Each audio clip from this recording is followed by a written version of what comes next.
Welcome to The Explainer. Today, we are diving into an epic fantasy adventure that kicks off with a really chilling question.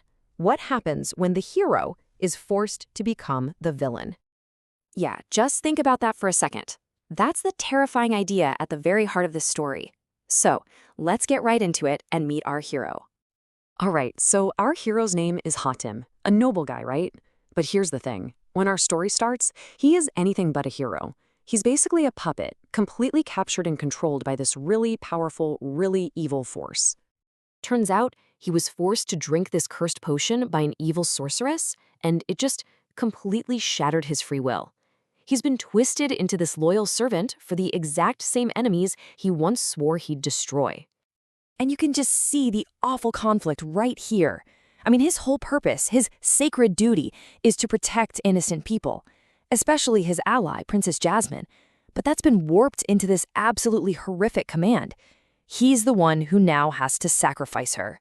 So you've got Princess Jasmine being dragged to this sacrificial altar, and she's desperately trying to snap him out of it, trying to break the spell.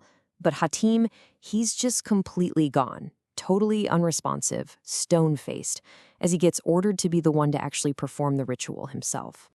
Okay, so just as this nightmare is unfolding, a little bit of hope emerges. With Hatim totally out of the picture, the fate of the princess, and really, Hatim himself, now rests on the shoulders of his super loyal and pretty resourceful friend, Hobo. Now, the magic they used on him has this really interesting weakness, kind of like an Achilles heel. See, they magically separated Hatim's shadow from his body and trapped it in this little doll. So the only way to break the curse and get Hatim back to normal is to destroy that doll. So Hobo is now on this desperate, multi-step mission. He's got to steal a specific magic sword, then solve this cryptic mountain riddle to even find where the doll is hidden, and then destroy it. And he has to do all of this before Hatim completes the sacrifice. It is a total race against time. And of course, it all comes down to the wire. It's that classic, heart-pounding, last-second rescue.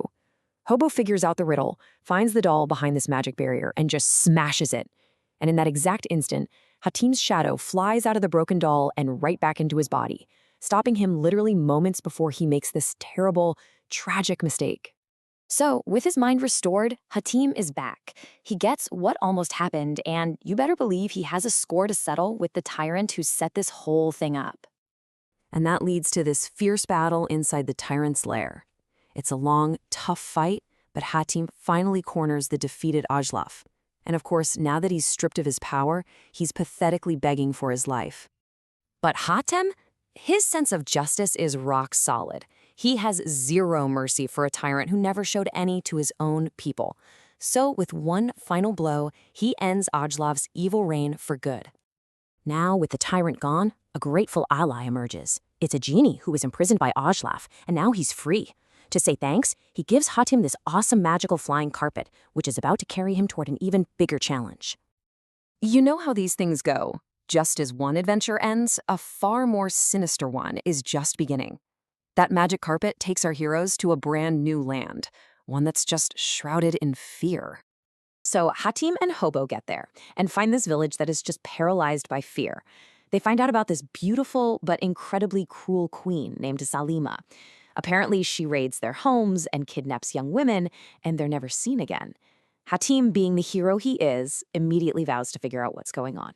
So he infiltrates her mountain fortress, and what he sees is just horrific. He witnesses her ritual firsthand. Zalima is literally draining the life force from her captives, using their youth to keep herself immortal. It is a truly monstrous secret. Okay, so Hatim confronts Zalima. He's ready to put an end to her reign of terror. But then she hits him with this twisted ultimatum that forces him into a totally unthinkable alliance. Zalima basically offers him this impossible deal. She says she'll spare the rest of the girls, but there's a condition. He has to go find something for her, the mythical Ab-e-Swab, which means the water of virtue. But here's the real catch. It's a suicide mission.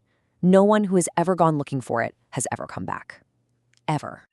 And just to make things even more impossible, she gives him a deadline. He has just 7 days to pull off a journey that no one has ever survived. The pressure is just insane. And as we see here, on day 4, another player enters the game, this evil lord named Dajjal, who seems to be the one really pulling the strings. And the path he has to take? It's a nightmare. It goes through these treacherous landscapes, through supernatural gateways, and all the way to Paristan, a legendary lost kingdom. It's basically a place of myth that no one ever comes back from. And just when you think you've got the stakes figured out, the story hits you with this huge twist. Turns out, Zalima isn't the real villain here. Nope, she's just a pawn. Her master, this shadowy, way more powerful guy named Dajjal, finally reveals himself. He's the one pulling all the strings, and he's the one who really wants the water of virtue. So as Hatim starts his quest, he immediately runs into his first test. He gets to this mountain pass, and it's guarded by these enchanted statues that give him this very serious warning. It's basically a test of courage, designed to scare off anyone who has even a little bit of fear. And that is where the story leaves us, on the ultimate cliffhanger. Hatim has basically traded one evil for what seems like an impossible task. He's walking a path that should lead to certain death, all to save innocent lives. So the real question isn't just, can he find the water? It's, can he even survive the journey at all?